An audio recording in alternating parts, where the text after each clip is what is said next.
Bonjour et merci de nous retrouver pour l'entretien, l'émission où je vous fais découvrir ou mieux connaître des gens qui comptent dans le christianisme. Cette semaine, je vais m'entretenir avec quelqu'un qui a rencontré Padre Pio, mais aussi une mystique dont vous avez probablement jamais entendu parler, Symphorose Chopin. Et de ses rencontres avec ces personnes à phénomène, il en a gardé le goût pour l'étude, avec recul, mais aussi infiniment de respect. Je suis heureux de vous recevoir, Joachim Boufflet. Bonsoir. Bonjour. Alors, Joachim Boufflet, je l'ai dit... Vous avez vu Padre Pio? Oui, j'ai vu Padre Pio. Ah, il était comment? Comment? Comment il était? Normal. Très naturel, très bon, très accueillant, un peu sévère, mais très bien. Et alors, qu'est-ce que vous en avez reçu? Comment vous avez vécu cette rencontre? Sur le moment, dans une forme d'incrédulité. Je me demandais ce qui m'était arrivé. Ensuite, j'ai réfléchi à ce qu'il m'avait demandé, ce qu'il m'avait dit, parce que j'ai eu la grâce de pouvoir me confesser à lui et de lui exposer un peu mon orientation. À l'époque, j'étais étudiant en histoire, je ne savais pas trop dans quelle voie m'orienter, et il m'avait donné quelques conseils que je me suis efforcé d'appliquer. Et c'est comme ça que j'en suis arrivé à l'étude, comme on dit, des phénomènes extraordinaires dans la vie mystique. Donc ça a été une rencontre déterminante pour votre vie. Ça a été une rencontre, je crois, qui a complètement orienté tout le reste de mon existence, en fait. Et il avait raison? Oui. Vous avez bien fait? Je ne sais pas si j'ai bien fait, mais lui avait raison. Ça, c'est sûr. Je vais vous proposer d'entendre un premier texte. Oui. Et vous savez, la règle, c'est que vous ne connaissiez pas le texte à l'avance, donc je vous le laisse découvrir. Je me trouvais dans le chœur après la célébration de la messe, lorsque je fus surpris par une paix qui ressemblait à un doux sommeil. Tous les sens intérieurs et extérieurs, et pas seulement les facultés de l'esprit, se trouvaient dans une paix indescriptible. Tout cela se passa en l'espace d'un éclair. Tandis que cela se produisait, je vis devant moi un mystérieux personnage, semblable à celui que j'avais vu le soir du 5 août, à la seule différence qu'il avait les mains et le côté qui saignait. Sa vue m'atterra. Je ne saurais dire ce que je ressentis à cet instant, et je serais mort si le Seigneur n'était pas intervenu pour soutenir mon cœur qui bondissait dans ma poitrine. Le personnage disparut, et je m'aperçus que mes mains, mes pieds et mon côté saignaient. Alors c'est de qui? Padre Pio. Voilà, c'est la stigmatisation. C'est la stigmatisation, donc c'est une lettre au Père Benedetto du 22 octobre 1918. Oui. Alors, face à ça, qu'est-ce qu'il faut en retenir de Padre Pio? Est-ce que c'est ça qui va lui donner sa sainteté? Non, pas du tout. Ah, c'est clair. Au moins, c'est très clair. Non, pas du tout.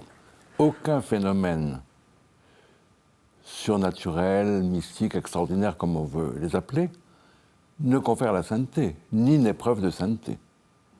La sainteté, c'est la pratique héroïque des vertus. C'est la sequela Christi, comme on disait, suivre le Christ. C'est l'imitation du Christ, c'est la charité.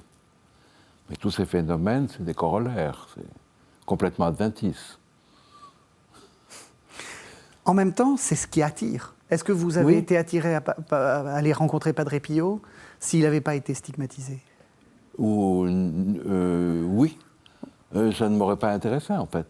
Parce que j'y suis allé dans des conditions tellement étonnantes que nous étions, je l'ai raconté dans un livre, nous étions une bande d'amis universitaires dans ma famille en Allemagne, dans ma famille maternelle. Nous avions avec nous une amie handicapée, très gravement, qui avait émis le vœu d'aller voir Padre Pio, mais elle ne le pouvait pas, évidemment, non pas pour être guérie, mais pour lui demander de prier pour elle. Et du coup, nous sommes pris au jeu, si je puis dire, et nous avons tiré à la courte paille pour savoir lequel de nous irait voir Padre Pio à sa place. C'est tombé sur moi. Et c'est comme ça que j'y suis allé. Mais je n'avais jamais eu l'idée, jamais je n'aurais eu l'idée d'aller voir Padre Pio. Alors, qu'est-ce que ça apporte est-ce que vous comprenez que ce genre, peut-être, de phénomène extraordinaire, chez certains, c'est presque une répulsion, enfin quelque chose où on se dit, oulala, quel est ce fou complètement stigmatisé? Je le comprends. C'est souvent, disons, quand on veut réduire ça à des phénomènes d'ordre psychologique. C'est ça, ouais. Or, c'est très différent, c'est autre chose. Ça relève d'un autre monde, d'un autre mystère, qui n'a rien à voir seulement avec la psychologie, même si ça a à voir un peu. Et ces phénomènes, c'est des corollaires.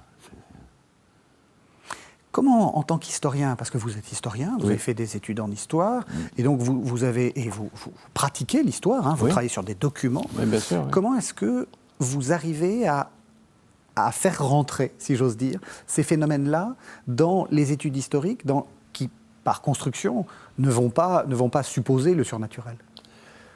Les études historiques ne supposent pas, bien sûr, le surnaturel. Mais les études historiques doivent prendre en compte les témoignages sur le surnaturel. C'est ça. Il y a des témoignages et l'historien ne peut pas les ignorer, c'est pas possible. Mhm. Et donc il doit faire avec, comme on dit. Et donc il doit les étudier, vérifier leur crédibilité, vérifier leur portée même, leurs conséquences sur la vie d'une communauté, d'un groupe, etc., d'une personne. Mhm. Et ça, c'est le travail de l'historien.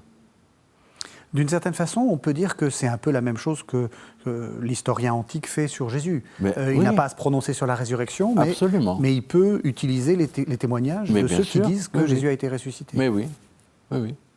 Et donc, vous faites quoi? Vous attestez que des gens ont connu quelqu'un qui a eu une expérience extraordinaire. Vous ne vous prononcez pas sur cette expérience. Exactement. Je ne me prononce jamais sur l'expérience elle-même, mais je suis appelé à deux choses. D'abord, vérifier l'authenticité des témoignages, c'est aussi le travail de l'historien, et une fois que leur authenticité est établie, vérifier leur crédibilité.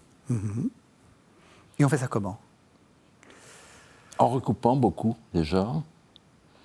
Beaucoup, il y a souvent beaucoup de témoignages, donc il suffit de les recouper, de retenir, je dirais, le plus petit commun dénominateur pour être à peu près assuré que cela correspond à quelque chose de réel, et ensuite travailler à partir de là. Ça doit être assez complexe parce qu'il y a beaucoup d'émotions. Oui. Et donc, vous êtes en fait un expert en psychologie, d'une certaine façon. Oh, je n'en sais rien. Mais comment Mais vous savez, détacher la gangue de l'émotion Le plus important, déjà, c'est de rester soi-même en dehors de toute émotion. Ouais. Rester aussi objectif que possible. Ce qui n'est pas toujours facile, dans la mesure où certains de ces phénomènes sont impressionnants, même durs. Mais en même temps, il faut veiller à donc, cette objectivité et s'en tenir vraiment aux faits. Ne pas interpréter. Qui doit interpréter? Le Les théologien? théologiens, par exemple, les médecins, Oui. les théologiens, les experts, autres. Le médecin a non seulement le droit, mais le devoir d'interpréter une pathologie, ou ce qui ressemble à une pathologie, pour dire si c'en est une ou pas. Le théologien, lui, doit interpréter la signification de ces phénomènes. Et pourquoi est-ce qu'il était saint, Padre Pio, finalement? Parce qu'il a débordé de charité. Parce qu'il a réussi à communiquer à son entourage, et puis aux pèlerins qui venaient, etc., le sens de la miséricorde de Dieu, le sens de l'amour de Dieu. Ça a été un confesseur hors norme qui passait des heures au confessionnal à réconcilier les gens avec le Père de miséricorde. C'est un apôtre de la miséricorde, Padre Pio. Et c'est ça, sa sainteté. C'est d'avoir fait redécouvrir à des milliers de personnes que Dieu est avant tout un Père qui nous aime et qui nous attend. Et vous avez dit, donc, les stigmates, c'est adventice. Oui. Et donc, comment après vous faites rentrer, si j'ose dire, hein, excusez-moi l'expression, mais ça dans ce que vous venez de dire, d'une certaine façon, Padre Pio sans les stigmates, ça reste Padre Pio? Non, dans la mesure où les stigmates étaient pour lui, je dis bien pour lui, signifiant de l'amour de Dieu. C'était la marque personnelle qu'il avait reçue de l'amour de Dieu qui le conformait à son Fils. Et ça, c'était très important pour lui. Même s'il en a beaucoup souffert, et pour cause. Oui, physiquement. Même, Enfin, oui, même bien sûr. moralement. Ouais. Ah, même moralement. Ah bah oui, il s'est posé beaucoup de questions quand même. On se pose des questions, je suppose, quand on est stigmatisé. Bah, oui, je sais pas, je me suis jamais posé la question moi-même. On se demande pourquoi d'abord, je suppose. Oui, pourquoi moi plutôt que... Voilà, Oui. pourquoi moi et à quoi ça sert, enfin. Et éventuellement, comment je vais les cacher, enfin. Non, je crois que ça doit être une expérience assez étrange, pour le moins. C'est intéressant parce que c'est vrai qu'on l'a beaucoup présenté comme une grâce. Vous dites que c'est aussi un poids, ce qui est le cas de toute grâce, de toute façon. Grâce, bien sûr. Oui. C'est un poids, et ça a été un poids très lourd pour lui. Ça lui a quand même valu une condamnation enfin une mise en garde. Pas une condamnation formelle, mais une mise en garde du Saint-Office. Ça lui a valu des hostilités sans nom, y compris dans la hiérarchie. Donc, ça a pu être quelque part un fardeau. Est-ce que c'est Padre Pio qui vous a, entre guillemets, orienté vers ce que vous appelez des phénomènes surnaturels? Alors, d'abord, comment est-ce qu'on peut les définir? Enfin, comment est-ce que... Parce que sinon, on parle de tout et de rien. Comment est-ce qu'on pourrait parler? Moi, je parle... C'est une expression que j'ai empruntée à Herbert Thurston, qui est un prêtre jésuite anglais qui, pour beaucoup, a étudié, dans un ouvrage qui fait toujours référence d'ailleurs, les phénomènes physiques du mysticisme. Et moi, j'aime bien parler de phénomènes physiques du mysticisme ou de la vie mystique, et plus précisément de phénomènes extraordinaires, parce qu'ils sortent de l'ordinaire dans la vie mystique, et pas de la vie mystique. D'accord. C'est pas exactement la même chose. Parce que la vie mystique est extraordinaire. La vie mystique en soi, oui, elle est à la fois extraordinaire, et en même temps, c'est la voie commune. Nous sommes tous appelés à entrer dans cette voie, sans phénomène, parce qu'il faut bien dissocier les deux. Oui, c'est ça. Vous avez raison de le dire, parce que c'est vrai qu'on imagine la vie mystique comme une vie... Mais pas du tout. Une vie... Madeleine Delbrel, qui était une mystique, n'a jamais eu le moindre phénomène. Edith Stein non plus. C'était des mystiques, on ne peut pas le nier. Et ces phénomènes interviennent toujours dans la vie mystique. C'est-à-dire que... Là, c'est plus complexe, dans la mesure où je dirais qu'il y a une grande part de ces phénomènes qui sont frauduleux. Il faut bien le dire, déjà. Disons-le, oui. Voilà, il faut le dire. Oui. La deuxième chose, ils interviennent, je ne dirais pas dans la vie mystique, mais avec la vie mystique. Ils accompagnent la vie mystique. C'est plus... ce ne sont pas des preuves. Ce sont des signes, c'est pas tout à fait pareil. Et alors des signes, pour qui? Parce que c'est très intéressant ce que vous avez dit de Padre Pio. Finalement, le signe était peut-être plus pour lui que pour, oui, que pour nous. Je pense, oui. Ouais. C'est très, très important, ça. D'abord, le signe pour la personne qui le reçoit, et puis, de façon charismatique, au sens biblique du terme, large du terme, pour ceux qui voient ce signe. Ça les conforte, je dirais, dans leur approche de Padre Pio, dans leur approche du mystère.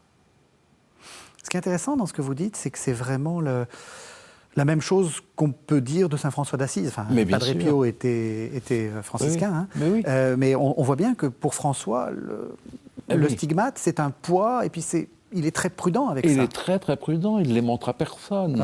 Oui. On les découvre pratiquement à sa mort. Oui. C'est très important. Et puis il y a quand même aussi, je dois dire, la pudeur de ces âmes dans leur intimité avec Dieu. Les stigmates, quelque part, dévoilent quelque chose qu'ils préféreraient peut-être cacher.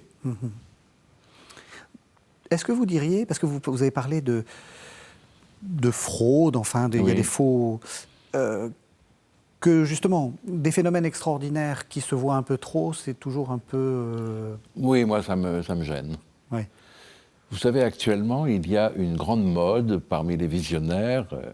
Ils portent tous une croix de sang sur le front. On en voit partout.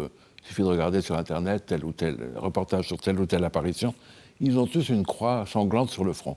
D'abord, je me demande à quoi ça sert, à quoi ça correspond. Oui, oui, théologiquement. Théologiquement, je ne vois pas. Rien, oui. Et en plus, je trouve que c'est tellement contraire à la discrétion et à l'humilité requise en pareil cas que je me dis qu'il y a un problème quand même.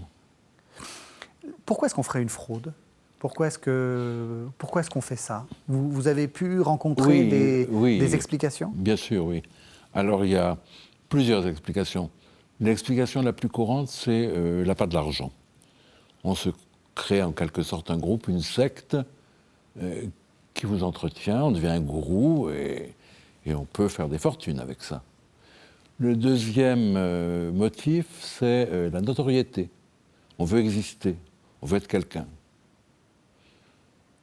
L'orgueil, être différent des autres, être plus que les autres, mieux que les autres. Ça, c'est triste, mais c'est comme ça. C'est la nature humaine. Hein. Et comment l'historien peut déceler la fraude ? L'historien, il ne peut pas la déceler. C'est soit le médecin, soit le théologien qui la décèle. L'historien ne peut que la baliser. En revanche, il peut la suspecter. Et il la suspecte ? Eh bien, justement, parce que je vous ai dit... C'est ça. Par exemple, ces croix sur le front, oui. Ça me gêne. Oui. Des visionnaires qui prétendent voir la Vierge et qui s'enrichissent grâce à leurs apparitions, ça me gêne. Moi, là, il y a un soupçon de fraude. Même si elle n'est pas établie, je me pose la question. Parce que ça ne correspond pas à ce que Dieu attend de ses instruments. Justement, les apparitions, vous venez de faire paraître 2 livres, et on va parler de ces 2 livres. Un livre sur les apparitions de la Vierge, oui. Et puis un livre sur Marthe Robin. Alors, on va parler des 2. Les apparitions de la Vierge. J'ai envie d'être un petit peu polémique. Les apparitions de la Vierge, c'est quelque chose de très daté, très 19e, très... Oh pourquoi ? Je suis polémique. Oui, pourquoi ? Laissez-moi être polémique jusqu'au bout. Il faut. Pourquoi ? Est-ce que c'est pas finalement une sorte de manifestation sociologique parce qu'on en avait besoin au XIXe siècle ? Pas du tout. Non. Les apparitions de la Vierge, elles remontent quand même, je dirais, au 1er siècle du christianisme. Hein. Même s'il y a quelques faits légendaires, beaucoup de faits légendaires plutôt, nous avons quelques faits très authentiques, très authentifiés d'apparition. Dès le 5e siècle, quand même. Après le concile d'Éphèse, en fait. Dès lors que la maternité de la Vierge Marie, la maternité divine, est reconnue. Et à partir de là, tout au long de l'histoire de l'Église, on a des apparitions de la Vierge. Oui. Tout au long. Qui restent locales, souvent parce que simplement, la constitution géographique de l'Europe était fractionnée en petits États et en petites principautés, notamment en Italie ou en Allemagne. Mais vous avez des apparitions de la Vierge pratiquement du Portugal jusqu'à la Hongrie et la Pologne et les Balkans, tout au long du Moyen-Âge et de la Renaissance. Et souvent des apparitions très très belles qu'on connaît peu parce qu'elles sont restées locales. Et au XIXe siècle, ce qui a fait connaître les apparitions, c'est la presse. C'est très clair, vous le montrez bien dans votre livre. Oui. Lourdes, c'est les assomptionnistes. Mais absolument. Avant, il n'y avait pas tous ces modes de communication, donc ça restait localisé. Mais ça existait. Et une apparition quand même qui a eu une répercussion mondiale, c'est celle de Guadeloupe, au Mexique, au XVIe siècle. Oui, donc bien avant mon 19e, mais oui. Qu'est-ce qui, pour vous, caractérise une apparition de la Vierge ? Et j'allais dire, à quoi ça sert, une apparition de la Vierge ? Ça peut avoir plusieurs significations et, partant, plusieurs applications, je dirais. Le plus souvent, la Vierge intervient comme consolatrice pour encourager. Alors, encourager soit des personnes particulières qui souffrent de la famine, des guerres, d'une disgrâce physique. Il y a eu beaucoup d'apparitions des aveugles, des sourds-muets, des gens simples, pauvres, qu'elle aidait. Elle préfère les pauvres de manière générale. Hein. Oui. Ça, vous le montrez bien dans, Oui. dans votre dictionnaire. Qu'elle aide à assumer un quotidien pas toujours facile, loin de là. Et puis, il y a également un appel à travers ça à l'Église, parce que ça ramène aux béatitudes. Quand elle apparaît aux pauvres et aux simples, immédiatement, on est obligé de penser aux béatitudes. Et elle nous ramène à cette exigence pour tout chrétien de suivre les préceptes du Christ, notamment les conseils évangéliques des béatitudes. Alors ça, c'est important. Et en plus, elle peut avoir, et là, surtout peut-être au XIXe siècle, à partir du XIXe siècle, parce qu'il y a une sorte de mondialisation de l'information, ça peut avoir une implication plus vaste, et partant ecclésiale au sens de l'Église globale. Et là, je pense à Lourdes, et puis à Fatima, qui sont deux apparitions extrêmement importantes. Alors que des apparitions qui ont eu lieu un peu avant ou pendant ou après, par exemple, celle de La Salette est beaucoup moins connue, elle a beaucoup moins de répercussions, et celle de Belgique, Borin et Banneux, sont relativement peu connues aussi. Et ça reste, je dirais, presque à un niveau local, même si le message s'applique à l'Église universelle. Est-ce que c'est pas un peu injuste parce que justement, Borin, Banneux, La Salette, il n'y a pas tant de miracles que ça qui s'y déroulent, alors que Lourdes, il y a des miracles. Ah mais Lourdes, c'est la cité du miracle, hein, on l'a appelé comme ça. Mais Lourdes est venue explicitement, enfin la Sainte Vierge est venue explicitement à Lourdes pour guérir. D'abord l'âme, bien sûr, mais également le corps. Elle a fait jaillir une source. Et donc, est-ce que ça veut dire que le vrai sanctuaire, c'est celui de Lourdes, alors que les autres ne le sont pas? Ah ben pas du tout. Ils sont différents. Mais il n'y a pas un vrai et des faux. Non, non, non, non. Parce que vous dites, les miracles qui s'y déroulent ne valident pas l'apparition. Non, bien sûr. C'est l'apparition qui donne sens au miracle. C'est ça. C'est très différent. Et donc, c'est pas parce que vous avez des miracles ou des soi-disant miracles qui se déroulent Non. que l'apparition, vous la qualifieriez d'authentique. Ah mais absolument pas. Non, non. Ouais. Le bon Dieu est libre de distribuer ses grâces comme il l'entend. Je fais toujours la comparaison avec cette question au Moyen-Âge.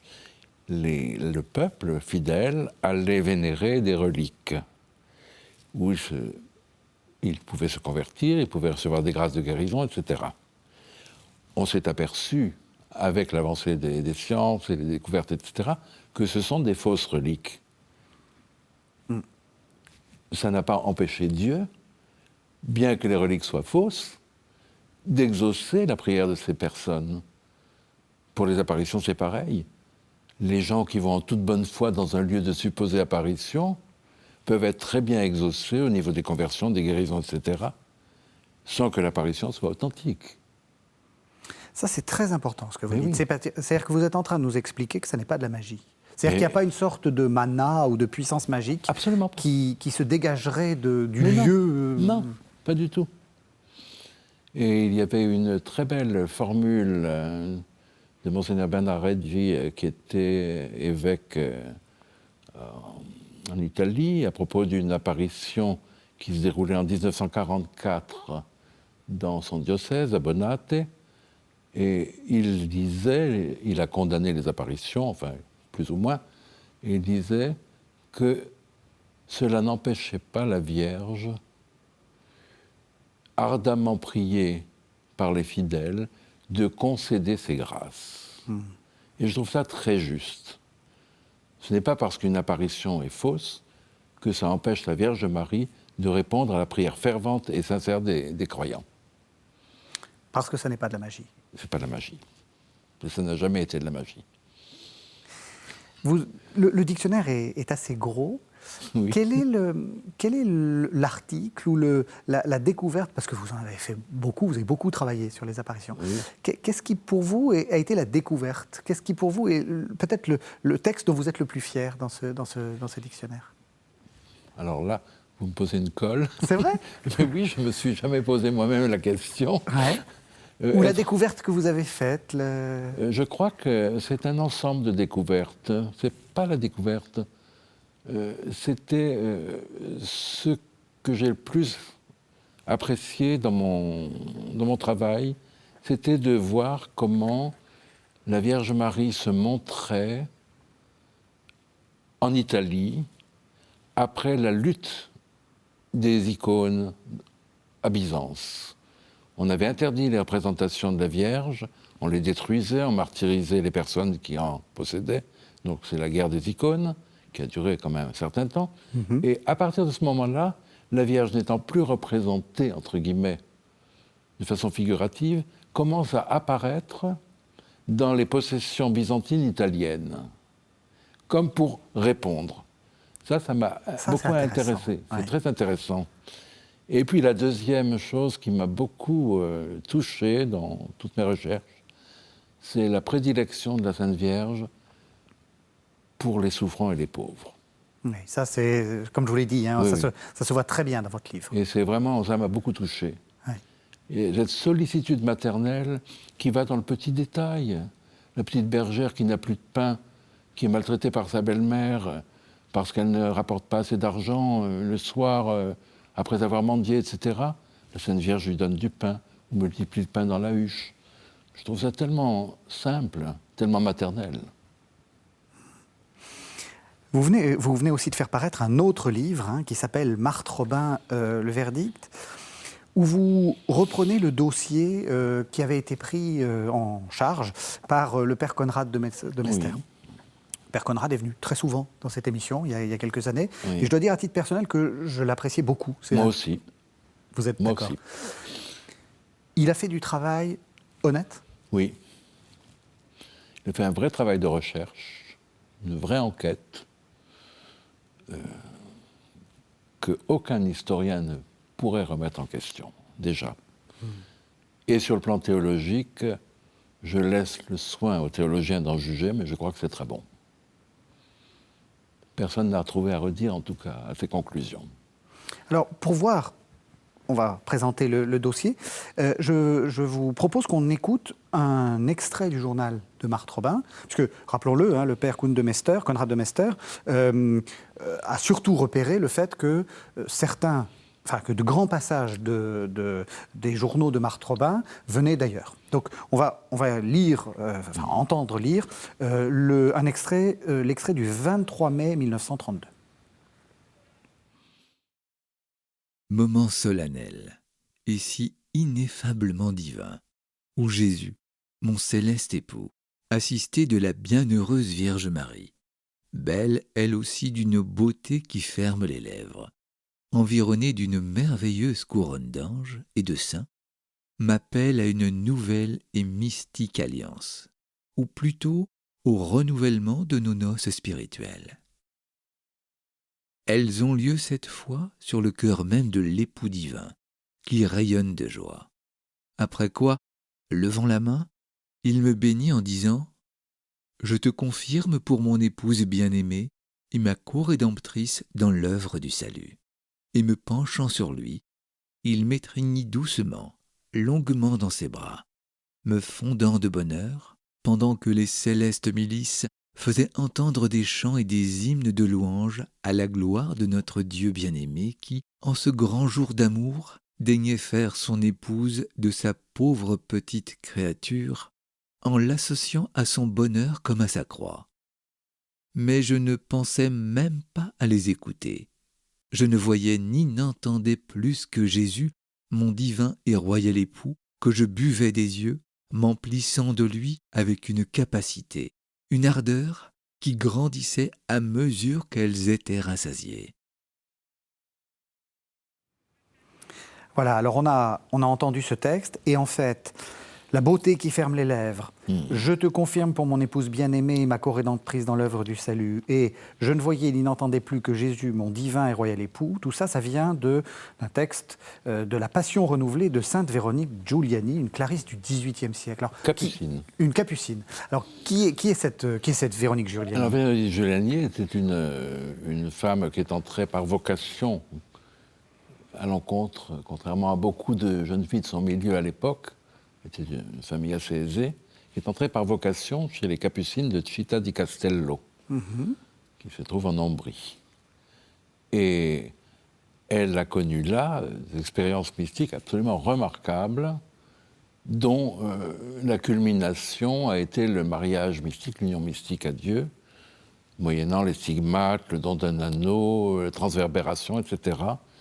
Et en même temps, c'était une femme très pratique, comme souvent le sont les mystiques d'ailleurs, très pratique, qui a rénové son monastère, non seulement en faisant appliquer la règle, parce qu'elle a été abbesse, mais en même temps en le dotant de structures modernes, notamment pour l'écoulement des eaux, pour le chauffage, etc. Une sorte de Thérèse d'Avila, quoi. Oui, Femme une femme de poigne. Ouais.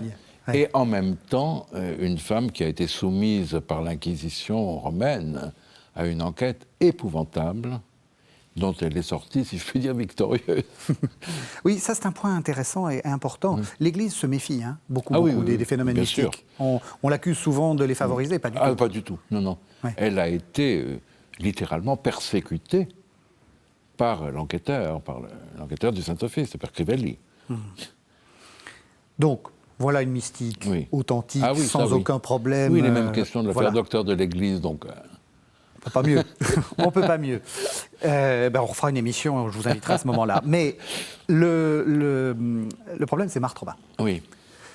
Qu'est-ce qu'elle fait, là, dans son journal ? Qu'est-ce qu'elle est en train de faire ? Je ne connais pas le mécanisme par lequel elle a assimilé ces textes, comment elle les a introduits dans son journal. Le père de Mester l'explique, tente une explication. C'est certainement celle qui est, pour l'instant, la meilleure. Tout ce que je sais, c'est qu'elle plagie. Il n'y a pas d'autre terme. Elle plagie parce que, comme dit le père de Mester, elle aurait pu écrire ces choses dans son journal, mais se les attribuer, en faire son expérience, c'est là où ça ne va plus. C'est l'expérience de quelqu'un d'autre. Alors on nous dit qu'elle a besoin de l'expérience des autres pour traduire ce qu'elle ressent. Mais dans ce cas-là, moi je me demande pourquoi ces autres-là n'ont pas eu besoin, eux, d'une expérience de personnes d'avant, etc., pour traduire. Pourquoi ils n'ont pas plagié eux aussi. Vous dites que le père de Mester a une explication. C'est quoi cette explication ? Eh bien qu'elle lisait et puis qu'elle recopiait. Oui. Tout simplement. En sachant ou sans savoir ? Là, dans votre livre, vous êtes très prudent. C'est ça qui est intéressant dans votre livre. Je ne sais pas si elle savait ou pas, je ne peux pas le savoir. Tout ce que je sais, c'est que le professeur Cuvelier, qui était un médecin de Nancy, a soulevé une hypothèse du dédoublement de la personnalité. Et ça pourrait être une explication qui exonérerait Marthe, d'ailleurs, de toute fraude, entre guillemets. Et je me demande pourquoi on n'a pas pioché plus cette piste qui avait été soulevée, qui a été abandonnée à mon grand regret, d'ailleurs. Parce qu'à mon avis, il faut explorer toutes les pistes. Parce que vous donnez dans votre livre, vous donnez justement des écrits médicaux de gens qui l'ont... Oui. Et effectivement, il y a, déjà dans les années 30, il y a des doutes. Oui, il y a des flottements déjà. Oui. Et on a le cas d'une mystique, entre guillemets, épiscopalienne américaine, qui a vécu un peu avant Marthe Robin, 2 générations avant, qui s'appelle Molly Fancher, qui a présenté exactement les mêmes phénomènes que Marthe, sauf les stigmates, puisque ça n'existe pas dans la religion protestante. Mais elle avait ces espèces de contractures, elle avait les jambes repliées sous elle était aveugle, paralysée, elle était projetée avec violence de son lit contre le plancher, si bien qu'on avait fait une barrière autour de son lit, littéralement, qu'elle a réussi à franchir une fois, alors qu'elle était paralysée. Ce qui s'assimile littéralement aux attaques diaboliques où supposait-elle que Marthe vivait, etc. Pourquoi n'a-t-on pas fait à la fois le rapprochement et en même temps, pourquoi n'a-t-on pas approfondi cette cette thèse des personnalités multiples, cette possibilité des personnalités multiples, ça je ne comprends pas. Parce que la question de la sainteté de Marthe, ce n'est pas les phénomènes extraordinaires. La question de la sainteté de Marthe, c'est sa charité, c'est sa prière, et l'offrande de sa maladie. Et là, elle a été héroïque, il ne faut pas le dire, il ne faut pas dire le contraire. Si on s'en tient aux phénomènes extraordinaires, et je regrette qu'on ne s'en tienne qu'aux phénomènes extraordinaires, surtout soit en les majorant, soit en les inventant, ça n'a aucun sens. La sainteté de Marthe, c'est sa charité. Si sainteté il y a. Il y a souvent, dans ces cas de mystique féminine, un homme qui intervient. Je pense Anne-Catherine Emmerich, Clemens Brentano, on peut penser à Adrienne von Speyer, Et Ursula Balthazar. Là, il y a Marthe et le père Finet. Et François Éclair. Et François Éclair. Et François de Sales et Jeanne de Chantal. Et François de Sales et Jeanne de Chantal. Alors, comment est-ce que... Parce qu'en plus, souvent, ce personnage-là, c'est très clair, par exemple, pour Brentano, met en scène la mystique. Oui, la mise en scène, je dirais, alors là, il faut être extrêmement prudent aussi sur Catherine Emmerich. Les relations entre Brentano et Emmerich n'ont pas été du tout idylliques. Oui. Elles étaient hyper tendues.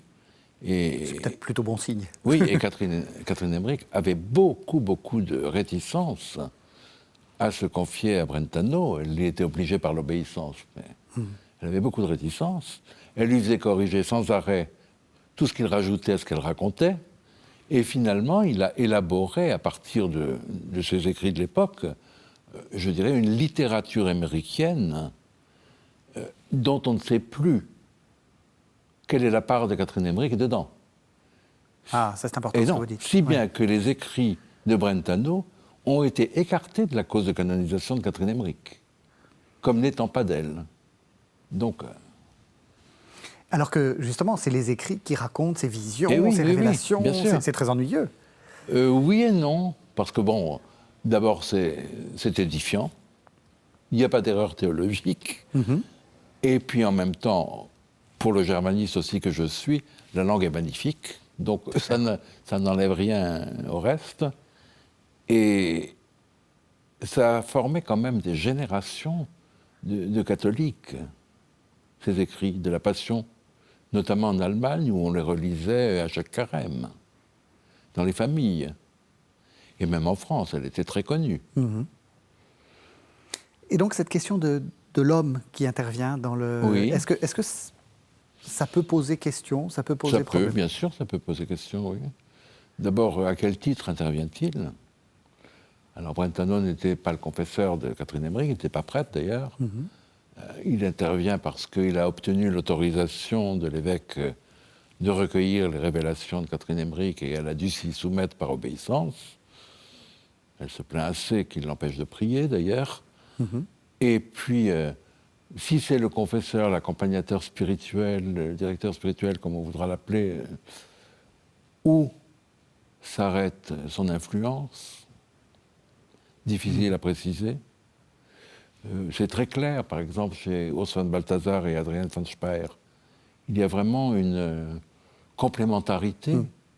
Et c'est presque un jeu de questions-réponses entre eux, où ils élaborent en commun une théologie assez remarquable. Par exemple. Et est-ce qu'il peut y avoir des cas où ça ne se passe pas comme ça? Avec le père Finet, par exemple. Le père Finet a complètement hagiographisé Marthe. Il en a fait une sainte avant l'heure. Il a voulu en faire un modèle de mystique grabataire, comme on se l'imaginait à l'époque, c'est-à-dire une nouvelle Catherine Emmerich, en fait. Oui, c'est ça. C'est exactement ça. Ouais. Il a enfermé Marthe dans un schéma. Symphorose Chopin, je l'ai promis au début de cette émission. Alors, vous m'avez dit, on n'en parle pas trop, il y a peut-être un procès en canonisation, donc on va rien... Mais quand même, racontez-nous qui c'est. Alors, Symphorose... Vous l'avez connu? Je l'ai très bien connu, oui. Ouais. Symphorose était une fille du ce qu'on appelle le quart-monde. Elle était fille d'un ancien mineur du Nord, qui est venu à Paris, dans la région parisienne, à la suite d'un accident de mine et qui n'avaient plus de travail. Donc, et ils ont vécu dans des conditions absolument dramatiques. C'était juste avant la guerre. Alors, elle allait récolter du charbon le long de la voie ferrée pour le revendre. Elle allait ramasser les balles de golf pour faire un peu d'argent. Il fallait qu'elle ramène l'argent à la maison. Alors, en plus, elle était l'aînée d'une fratrie de 10 enfants. Elle l'aidait à la maison. Et elle était très pieuse. Et en même temps, ses parents l'empêchaient pratiquement d'aller à la messe et de prier parce que c'était du temps perdu sur le temps où elle pouvait gagner de l'argent. Donc elle y allait en cachette. Et elle a commencé à voir, toujours suivant cette merveilleuse économie des pauvres, elle a commencé à voir des apparitions de la Sainte Vierge et des visions diverses. Elle n'en a pas parlé. Elle voulait se faire religieuse. Elle a été atteinte rapidement de maladies assez graves, jusqu'à une intervention chirurgicale qui lui a sectionné par accident le nerf sciatique. Donc elle s'est retrouvée paralysée d'une jambe. Ouais. Elle a été guérie miraculeusement à Lourdes. Elle a refusé de se rendre au bureau des constatations médicales parce qu'elle ne voulait pas attirer l'attention sur elle. Et à la suite de ça, elle a reçu les stigmates, qu'elle s'est efforcée, bien sûr, de cacher le plus possible. Et elle a eu, pendant toute sa vie, elle est morte relativement tôt, à 59 ans. Elle est morte quand? Elle est morte en 1983. 83. À 59 ans. Et pendant toute sa vie, elle a eu, en fait, une influence extrêmement discrète, mais très forte, auprès de personnes qui venaient s'édifier auprès d'elle, prier avec elle, et surtout lui demander conseil. Elle avait un don de conseil absolument exceptionnel, auquel on fait appel des prêtres, des évêques, de nombreux laïcs, etc., qu'elle recevait très humblement, très discrètement. Et toute sa vie a été une offrande pour les prêtres et pour l'Église. C'était sa grande intention. Pour les prêtres, pour l'Église, elle a suivi, par exemple, avec beaucoup d'intérêt le Concile Vatican II. Elle trouvait que c'était magnifique. Ce qui peut un peu détonner, entre guillemets, dans les milieux traditionnels, où on se dit, oh, une mystique ou un mystique qui s'occupe du concile, c'est pas un vrai, quoi. Ouais. Et moi, je l'ai connue de façon tout à fait incidente dans les années 70-71. Et je suis allé la voir pratiquement, d'abord une fois par mois. Ah oui, vous l'avez très très bien connue. Ah ben j'ai bien connu, oui. Oui, vraiment. Très bien connue. En plus, elle est venue en vacances, entre guillemets, en Allemagne, dans ma famille. On a été très proches, grâce à une famille amie aussi. Donc j'étais très très proche d'elle. Et nous parlions beaucoup de spiritualité, nous prions beaucoup ensemble, etc. Et à la fin de sa vie, elle est morte dans la déréliction, comme souvent d'ailleurs les mystiques. Déréliction, c'est-à-dire qu'elle avait des doutes? Oui, et puis elle se demandait à quoi avait servi sa vie, quoi. Mais confiante, mais enfin abandonnée. Vous avez raison, comme souvent les mystiques, enfin, c'est ce qu'a découvert, je ne sais plus qui, de Thérèse de Lisieux. Mais voilà, oui. Et à la fin de sa vie, elle a veillé à ce que tous ses écrits me soient remis. Donc j'ai hérité de tout ça. Et j'ai découvert encore des choses absolument magnifiques, bien sûr. En plus, elle était illettrée, pratiquement. Donc elle écrivait presque phonétiquement, ce qui ne rend pas la lecture aisée. Oui. Mais j'ai découvert des trésors, des merveilles. Et sa vie elle-même était un témoignage d'effacement et d'abandon à la providence divine dans sa pauvreté, et en même temps de charité exceptionnelle vis-à-vis des autres. Elle s'oubliait complètement pour les autres. On s'est dit, bon, on va peut-être essayer d'envisager une procédure en vue de sa canonisation. Si on veut en lire, on peut en lire du Saint-Pharos? Non, il n'y en a pas, malheureusement, non. Ouais. J'ai l'intention d'écrire sa biographie, mais je ne me sens pas prêt pour l'instant. Vous êtes trop près, trop proche? Oui, et puis en même temps, bon, c'est peut-être aussi un défaut de ma part. Je me dis que la livrer au public, ça me l'arrache un peu, quoi. Ah oui, donc vous n'êtes pas du tout dans l'attitude dont on parlait entre l'homme et la mystique. Vous essayez pas de la mettre en scène. Ah non, pas du tout. Ouais. Non, non, absolument pas. Non, Ouais. non. Vous aimeriez qu'elle soit canonisée? C'est parce que vous avez tellement travaillé dans des procès de canonisation. Ça fait plaisir quand quelqu'un est canonisé? Écoutez, quand Anne-Catherine Emmerich a été béatifiée, Oui. je me suis beaucoup réjoui. D'abord parce que c'était la première cause à laquelle j'ai travaillé, dans laquelle, en tout cas, j'ai travaillé, pas à laquelle, dans laquelle j'ai travaillé. Oui. Et parce que j'avais appris à travers ses écrits, à travers sa vie, etc., à tellement l'aimer et à la trouver tellement merveilleuse, au sens beau du terme, que quand elle a été béatifiée, je me suis dit c'est justice. Et c'est bien. Et pour Symphorose? Ben, je me dis que peut-être, oui, mais je ne suis pas... je ne cours pas après. On arrive à la toute fin de l'émission. J'ai envie de vous poser une dernière question, Joachim Boufflet. Vous, si j'ose dire, vous les avez vus défiler, les phénomènes, Oui, les mystiques. Qu'est-ce qui, pour vous, est le plus important? Qu'est-ce que vous retenez de cette vie de travail? Quelle est la chose qui, quand on vous parle d'un phénomène mystique, qu'est-ce qui pour vous reste? Un grand amour de l'Église. Je me dis qu'une Église qui est capable de former de si beaux saints, c'est merveilleux. Et puis, une grande joie.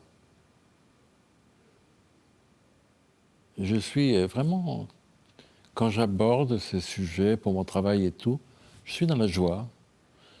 Je rends grâce à Dieu pour ses merveilles. Et je me dis, mon Dieu, multipliez la sainteté dans votre Église. Vous n'êtes pas arrêté par ces phénomènes? Vous n'êtes pas... Pas du tout. Vous n'êtes pas... vous comprenez ce qui... C'est une question que je vous ai déjà posée, mais c'est vrai que c'est souvent qu'on dit « Oh là là, c'est un peu louche, tous ces phénomènes. » Non, ben, il faut admettre que certains de ces phénomènes sont faux ou ne sont pas bons, etc. Mais à côté de ça, ça n'empêche pas qu'il y en ait d'authentiques et de très beaux. Ça ne m'arrête pas du tout, non. Ce n'est pas parce qu'il y a un chardon dans un champ de coquelicots, il n'y a pas de coquelicots. Oui, vous avez raison. Mais vous ne comprenez pas que ça soit une sorte de... Peut-être... enfin, vous avez raison, il y a quelque chose de surnaturel. On voudrait peut-être une église super rationnelle, super... On n'a pas besoin d'une église X ou Y ou Z. On a besoin de l'église de Jésus-Christ, c'est-à-dire faites ce qu'il vous dira, comme dit la Sainte Vierge. C'est tout. Merci beaucoup, merci beaucoup. À vous. Alors je rappelle les deux derniers livres, donc Marthe Robin, Le Verdict, et puis le Dictionnaire des apparitions de la Vierge. Merci beaucoup, Joachim Boufflet. Merci de nous avoir suivis. Vous savez que vous pouvez retrouver cet entretien sur le site internet de KTO, www.ktotv.com. Vous pouvez le regarder autant de fois que vous le désirez. Je remercie tous ceux qui m'ont aidé à préparer cette émission et on se retrouve la semaine prochaine.